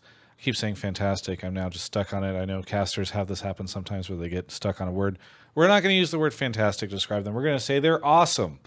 And I really appreciate all of you for promoting and supporting them over the past, year now that we've been working with them. So thank you to Grubhub for sponsoring the content here, for sponsoring Hotline League. If you haven't signed up for Grubhub, now's a great time to do so. There's a link in the description of the YouTube video if you're watching the VOD. There's a link in the Twitch chat as well. They are awesome. So thank you to Grubhub for sponsoring the show. Thank you to everybody who uses their service. Thank you to them for doing so much for us in 2022 and hoping to do more with them in 2023. Mark, you want to go grab the next caller? We got a couple more people here to discuss things on the show. Thank you to Timmy Toolbox, Rovis, and Mars 2030 for the subs.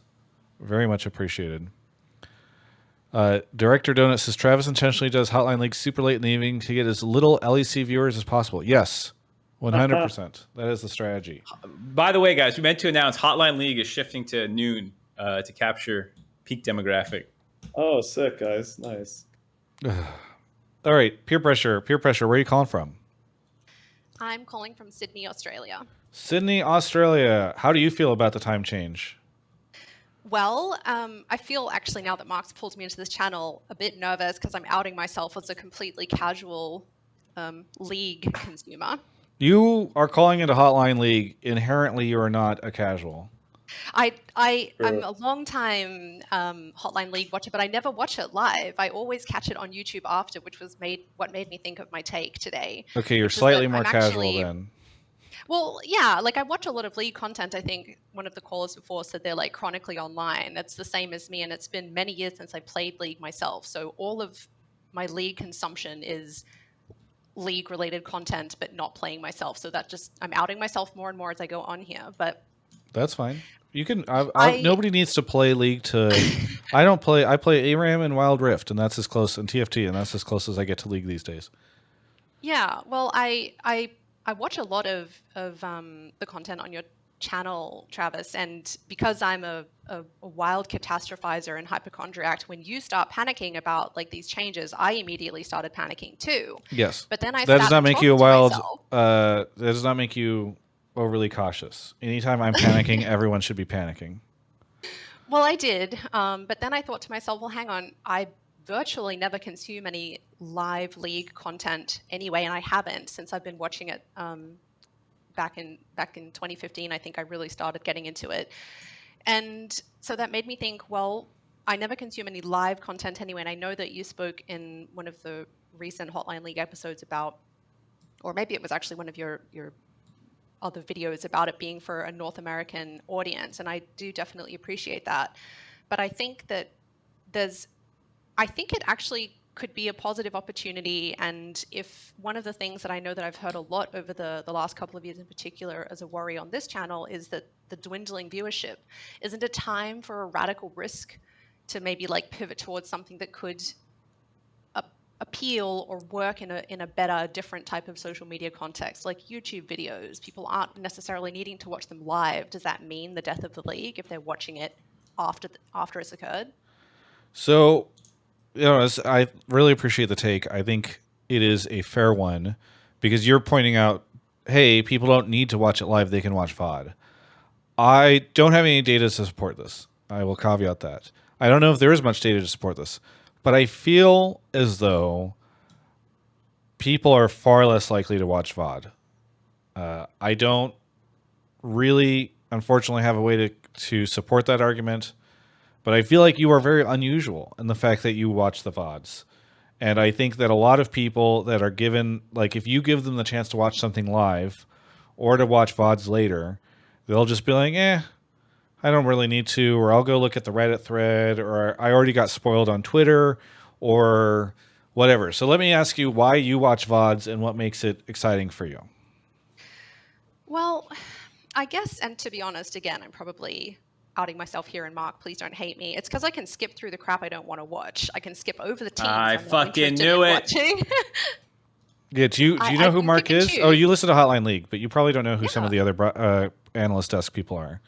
I do, but and especially in recent times, like I've seen Emily on some of the shows. I've seen her on some of the stuff when I leave a VOD to play and they include some of the analyst stuff at the start or at the end of a VOD. I do watch it, or I leave it on if I'm doing something else. But it lets me pick and choose. And I think, is there anything wrong with if a team's VODs get such low views because they're awful or they're not performing well, they're not like an exciting thing to watch? Like surely that's then motivation for that team to be producing a better stories about their teams or about their players. Because like, to be honest, I watch League and League content for the same reason I watch K-dramas. I'm interested in the hype. I want like a cool story to watch, something that I can watch over time. I'm not a fan of a specific team other than who's topical at the moment, who's got the most interesting story of that season, and I'm that team's fan for that season or as long as they hold my attention. So like maybe I am an unusual viewer, but I think it's the reason I continue to watch League many years after I stopped playing it, is because I like those interest pieces and I like the hype and the competition, and I get a better experience watching the bits I like and not trying to sit through 6 or 7 hours worth of live content. So I have a poll going right now about if people will watch an LCS VOD, so people can watch or vote in that in the Twitch chat. But what did you say, Goldenglue? Yeah, Goldenglue. Go ahead. I was just say, like, I mean, I feel like the live experience is best for the most like dedicated fan, but I think as the League community gets older, it's like you have other responsibilities and you want to be able to watch on your schedule. Like maybe you only have an hour at the end of the day. Not realistic to watch a 5-hour stream. So yeah, I mean, I think that's a solid take. And it also may mean that the experience is like your finals, your quarterfinals, your semifinals, your finals, they become more prestigious and something more exciting to look forward to, because you're not somebody that goes into a studio to watch the regular season. And like, I don't know, I obviously have never gone to a live experience in the LCS yet. I would love to someday, but I never have.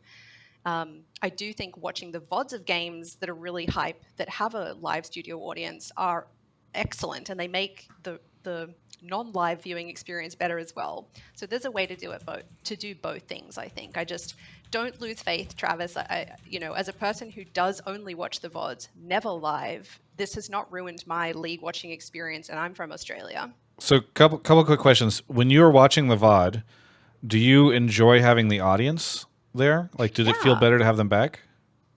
It definitely did. And I think the main reason for that is because it made the casters it made their experience better, and therefore their performance, I guess, if you want to call it that, better as well. Would you be, are you concerned at all that the audience probably won't be there for this new time slot? I am, and so I guess we'll have to see how that does affect things. But I also like to give credit. I think that the casters did an incredible job through a pandemic that completely screwed with everybody, and I don't even know how you managed to find a shred of hype in a working from home context when your whole job is to try to like build hype around something that's an esports game. So they did a good job for that. I have confidence that they could figure out a way to do it in that kind of remote first context in the future. Yeah.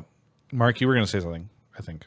I was going to say, I think there's no shame to anyone who watches VODs of the LCS. You're still a true LCS fan, all that, especially if you watch as much as you say you do. I think the concern is less about like that and more how so much, I think, of sponsorships and these things seem driven by live viewership, and how important that overall does seem to be. Like a lot of the pitch decks that I see, or like whenever Riot talks about like Worlds 2022 had the most viewers ever, it was great. They're always talking about live viewers. They don't really talk about VOD viewers. So like, I do feel like the conversation change potentially. I think it matters for how you're selling them. Things work. Yeah, because those numbers they're cool for fans, but they're really for the people you're trying to get their money from. And I think VOD views are a harder sell.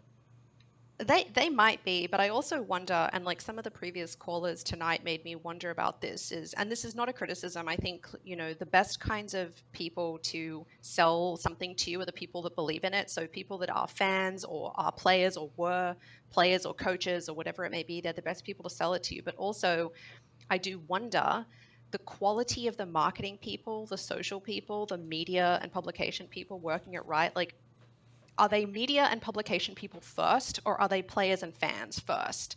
Because being a hardcore fan or an ex-player does not make you a social media marketing promotions expert. And that's not your skill set. Like, Riot probably needs to get people in here who are aces in that field and they can learn the subject matter. I don't know. This seems just like it's a radical risk, but if the League viewership has been dwindling the last couple of years, maybe the time for radical risks is now. I've heard that a lot, and I saw even like Kelsey Moser tweeting about it. I think the like Hello? The no disrespect. I think that the time for radical risks is now situation is kind of like when Riot uses the phrase or use that line about like you make 35,000 decisions in a day, so we want to take one away. You can kind of use it to justify any change, right? Like, guys, guess what? LCS is now going to be played underwater. And we're going to put everybody in these bubbles because the time for radical risk is out. Your head, you have to hold your breath until you respawn. Try not to die. Stakes are higher. Well, actually, Mark, that's actually not a bad. I might enjoy that more than Boomers or Zoomers, but I do think it's hard for me to go along with the like time for radical risks is now. I think time for radical risks that sound and feel sound is a better, assessment, right? So I think moving from Saturday and Sunday, where LCS has been every single year of its existence except for its very first year, to Thursday, Friday, I think that's a radical risk. And you know what? I think it's a fair idea. The idea of, okay, well, we think our audience has changed, so maybe it's going to be fine. There's very little evidence that I have seen to support the idea that you're going to get more North American viewers at 12. So that does not feel like a radical idea. It just sounds like a bad idea to me. I think it is easy to conflate bad and radical in this situation. And I don't know. I mean, peer pressure, to your own point, like you're suggesting more North American viewers can watch VODs. Like, why can't you try to grow VOD viewership among global viewers instead of North America, right? Like, why does the strategy have to involve moving to a world where the regional audience are the ones that must watch on VOD versus trying to grow VOD viewership via global, Oh, it definitely doesn't. And at the risk of triggering you on what I know is a very sensitive subject for you, I think that they've done a really bad job of trying to explain why they're making these changes. It's not that sensitive. So, thank you for the sensitivity, but yes, I could agree with that. Like they haven't explained why they're doing this. Like maybe somebody in the back office has thought this all through and given really like thoughtful consideration to all of this and just forgotten to fucking tell anybody. Excuse me, swearing live on Hotline League. We swear on the show all the time. It's fine. Yeah, I don't know. I would say that there's no need to be. I don't know. I guess for me, my whole take was just the live aspect of it is not the only thing that is going to drive the success or failure of the league. In my humble Australian other side of the world across the Pacific Ocean opinion. Well, when the live viewership goes away, I'm going to have to tell you, the VODs aren't going to be still posted to the channel because they won't exist anymore. So that is perhaps where my panic comes from. Anyway, I hope that's not true. Thank you so much, Peer Pressure, for the call. Anything that you want to shout out here at the end? Just shout out to Hotline League, to both of you guys and all the guests that you get on. It really does sustain me. I look forward to the show every week. If I was eligible for Grubhub and Alienware codes, I would use them. I do have Alienware products though, so shout out to them anyway. Yeah, I was gonna say they have it there, so you should be good. But thank you so much for calling in, and I do appreciate. You said you normally listen to the VOD, so I hope that you can maybe make more time to tune into the show live and call in again, because I really appreciated the conversation. Thank you. Have a nice night, you guys. Thanks. Have a good one. Pretty interesting. Definitely made me think. I feel like what we need. I feel like we need to look at what RuneScape has done with old school RuneScape and how they've like kept an old game with a niche community alive for so long and honestly doing really well. Maybe we need to appeal to nostalgia. We're old school RuneScape now? That's what we're getting at? My boy Swiper's in the chat. No, dude, actually, if you look at that game, I think it's extremely interesting. Like, I have a passion for the game. I don't play it anymore, but I think it's like a very interesting game. And like the fact that, I think one of the biggest things that they did is that 75%, like they basically didn't add anything into the game unless in an in-game poll, 75% of people had to vote yes. I think just like there's some crossover here between like the way that old school RuneScape was ran and like how League of Legends could be doing a better job. That is all I'm saying. I feel like you just suggested that Mark and I try getting Life Alert.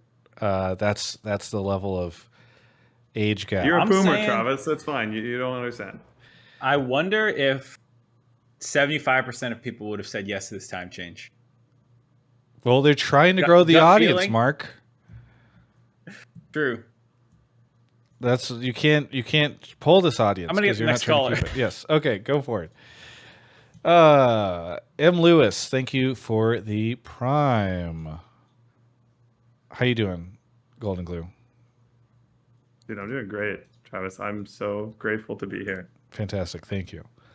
Rudiferr is here. Rudiferr, our last caller of the night. Where are you calling from? I'm calling from North New Jersey. North New Jersey. Are you going to go to summer finals? Hoping, trying to get some people to go. That'll be a plan. Will you still be watching LCS by that time? Well, awkwardly enough, because I'm a high school teacher, it actually works in my benefit as well. Here we go. We're targeting the high school demo. High school teacher demo. Okay. What do you want to talk about on the show? So, looking back at your John Needham interview, I remember him saying that he was giving a bunch of, I was about to say excuses, but reasons as to during the time when the LCS change was leaked, or the schedule change was leaked, as to why they need to give news to breathe. Of course, with that being around Worlds, it totally makes sense. He said they had specific windows where they want to have conversations. And time to prepare, their response to everything that's going on. Yes. And it's been 2.5 months now. And it's just like the PR news just seems like utter shit. And it's just weird because it feels like the LCS is the only one being affected by all of this. Am I wrong? I mean, I don't know enough about the other regions to say if their time changes are good or not. Obviously, it's it doesn't seem like LEC is particularly upset about any changes that are happening. And no, I don't think he means the changes themselves. Rudy, correct me if I'm wrong, but you mean more like the news cycle, because the LEC has put out. And again, this might even not be a global thing. You might argue that this is like the LCS office being just worse than the LEC, but it feels like the LEC has covered their changes in a lot more depth. If that's what you meant, Rudy. Yeah. I was talking about how they curate their news cycle and how they choose to release news. But it seems like to me, LCS has more of they're following what John Needham was saying, but we're shooting ourselves in the foot because of it. While LCK, LEC, LPL, they just get to do all of their own things. They get to decide when they want to release news, how they want to release news, and it seems like they're all so much more better off because of it. I mean, I also think it's helped. They don't have as much controversy around them, right? And so it is hard for me to speak to the communication challenges that they have or the successes they have, because I don't think that they are in as dire of a situation as the LCS. But I would agree with the sentiment that, from a comms front, LCS looks worse than the other regions from what we can tell. Again, I'm not part of the LCK audience or LPL audience. I know people were angry about certain things over there at points in time, but it certainly feels that way from here. But to get to your initial point, which was about the John Needham interview, yes, 5,000% yes. When I interview John on Wednesday, assuming all that goes through, you can bet your ass I'm going to be like, so when I interviewed you 2 months ago, you said that you had specific windows that you like to talk about things in, and that's why you couldn't address this. And apparently that specific window was less than 48 hours before your holiday break. It is going to be, it is a very easy layup that he has put himself in, where he's like, no, it's okay, we have a comm strategy, and then I'm gonna be like, but this is the comm strategy. It is very confusing. I don't understand it. Man, the LEC video was so good. I remember watching the LEC video months ago about the format changes. I'm like, wow, this is so Which sick. one? I was actually they were just announcing the new format of how they're gonna run their season. Oh, for 2023? Yeah, they walked you through it. Yeah. Because they're doing sorry, go ahead. No, I mean, I was just saying it was just a very clear explanation, because there's a kind of complicated change, and bro, why doesn't Dash get a video, of explaining well, actually we're going in this different direction and Dash is still going to be around, instead of just dropping a post. Yes. you know. I mean, like know. you saw what they did for the new season stuff that they put out today. Like on obviously not esports, but they did these really nice videos with like the League of Legends design team talking about a bunch of different things, their strategies and announcements and all that stuff. Having something like that come out at the same time as this post would be helpful. I don't think it would change the fact that people are going to be pissed about the noon stuff, but it is, to your point, Rudiferr, it's like really difficult to take the whole, oh, we communicate things, you know, at these specific windows very strategically, and then you see something like this and you're like, do you? Is it? That seems not true. I also had sorry, go ahead. That's the thing that confuses me, because perceptually, why can't the LCS do the same thing? The LCK released a format video. The LEC released a format video. It seems like we have to wait for other things to happen, like Riot Gameplay has to release their video. We have to wait for the kickoff event tomorrow to happen to say anything. Like, I get our season starts a week later than everyone else, but like, do we have to wait until then to hear something about that? Yeah. It's so funny. I mean, I'm just thinking about like Riot, you know, like I've been talking, like reminiscing with my friends about like old school Riot days, like 2010 to 2013 ish, like when the League forums were a very popular, like people didn't even go on League subreddit. It was the League forums.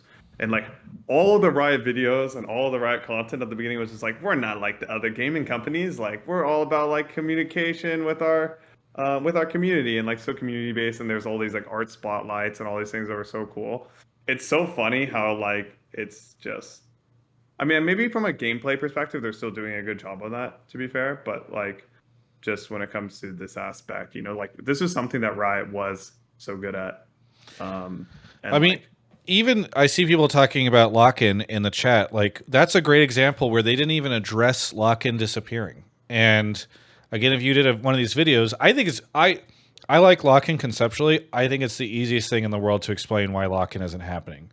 You literally just say, we had to run this event last year with a bunch of fake rosters. Like, it just doesn't fit in the schedule as well as we would like it to. We'd rather have more time to get ready for the start of the year and for LCS to kick off on a good note. It could be 15 seconds in a video, but because it doesn't, it's just sort of like, okay, so this like thing that you were doing is just gone now. Why? What's happening? Like, it's just very weird. God, dude! Even in Twitch chat right now, like almost back-to-back messages. Wait, what? There's no lock-in this year. Yeah, dude. Even like just right now, people are getting the news broke. Dude, like I don't know. I feel like there just needs to be like some trusted person who's been in the league scene for so long, kind of like a Papa Smithy or like a Dash, something like that, who is just like, Riot just gets these guys to go and like in a video, in a like 2 to 5 minute video, explain what the fuck is going on, you know? I like, think I'm right there with you. I think every single time they make an unpopular decision, they should put Mark Zimmerman in front of the camera with a script and make him read it word for word. We think, we here at Riot Games believe that 12 o'clock on Thursday is the best time. I'm looking forward to seeing all of you at 12 o'clock. That's what they should do. They should. Mark Zimmerman's a very trusted person. Why don't they do that? You know what? At this point, I'll do it. Just get anything out there. Mark will die on that cross. It's like the YouTuber apology video. Anytime there's unpopular news or like one of them has to say sorry, they bring their dog out. You know, they're like, oh no, we pissed the community off again. It's gonna be Mark and his fucking cat. The Dark Knight, saving the city, the men we don't deserve, just going on and saying that.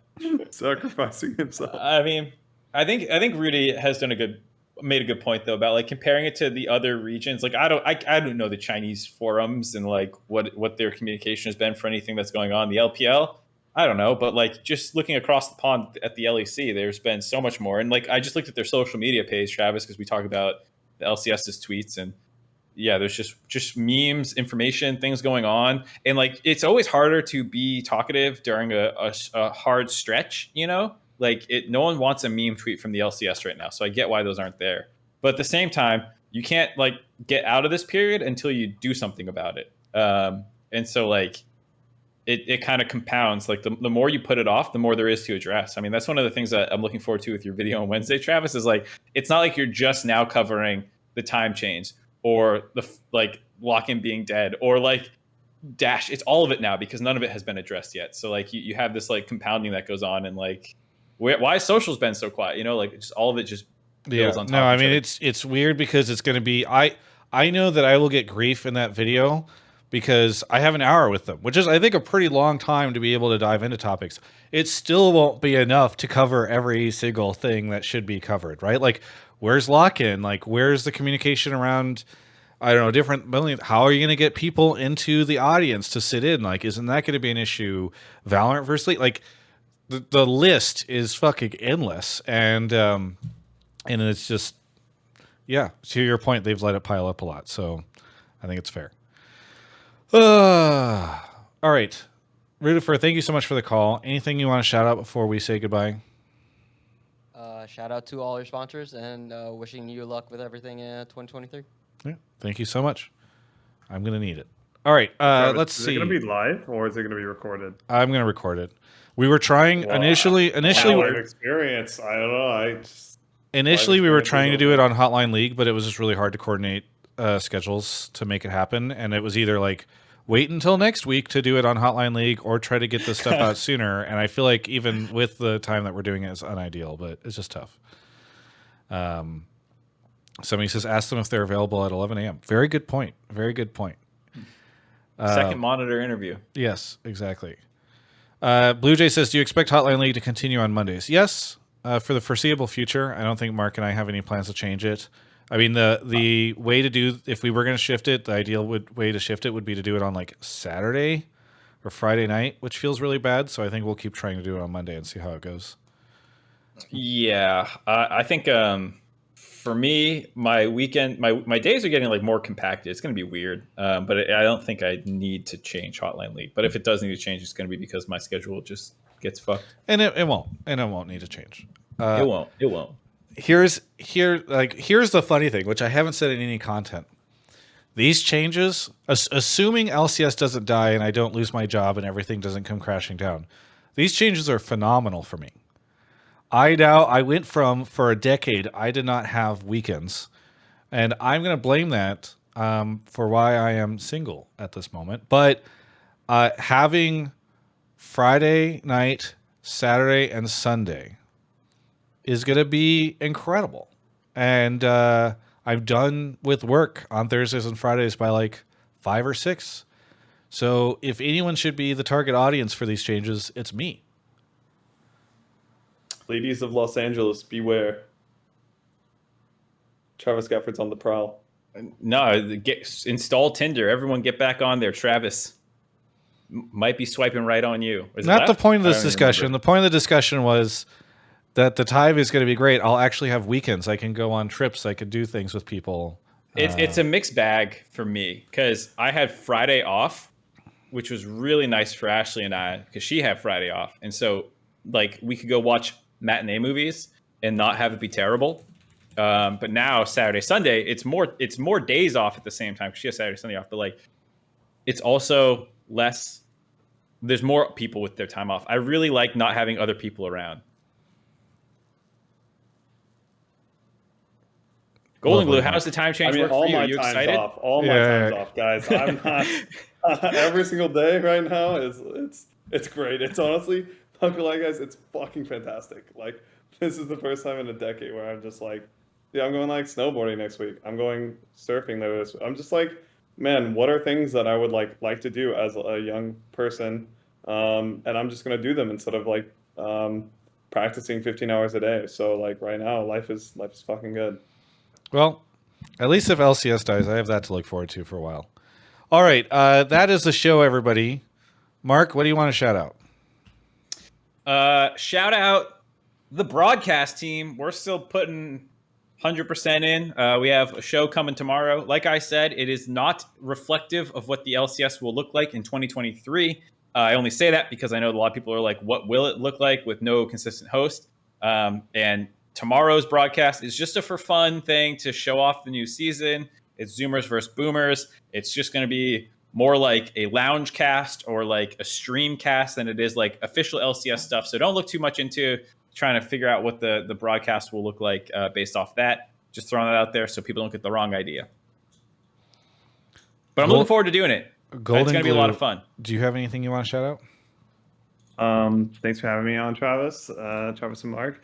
I guess just, shout out to all my fans who support me. I think I've seen a lot of like positive things in the chat today, and just like overall, even with my my Medium post about taking time off, I feel like I received a lot of support, so I appreciate that. And I still plan on being connected to the LCS. I'll still be watching. I won't be as like intensely connected as I was in previous seasons because I'm trying to just like have more time for myself. But yeah, I mean, hopefully I will see you guys around soon, and really appreciate honestly last decade of my life, being a whole pro gamer, doing the coaching thing. So I think I'll be coming back to it most likely, but even if I don't, shit was fun. Will it be here when you try to come back to it, Goldenglue? Dude, honestly, it's exciting. It's exciting to see. Well, I hope so. What a great TikTok sound. I thank you to Goldenglue for coming on. Yeah, thanks for coming out. I appreciate it a lot. Really do appreciate having you on. It is hard to book people around. It is a weird catch-22 where it's hard to book people during the season because everybody's busy with season and they don't want to come on. But then during these breaks, they're like either busy preparing for the season or they don't want to do any kind of thing that feels remotely like work. So I do really appreciate you taking the time to come on. It was nice.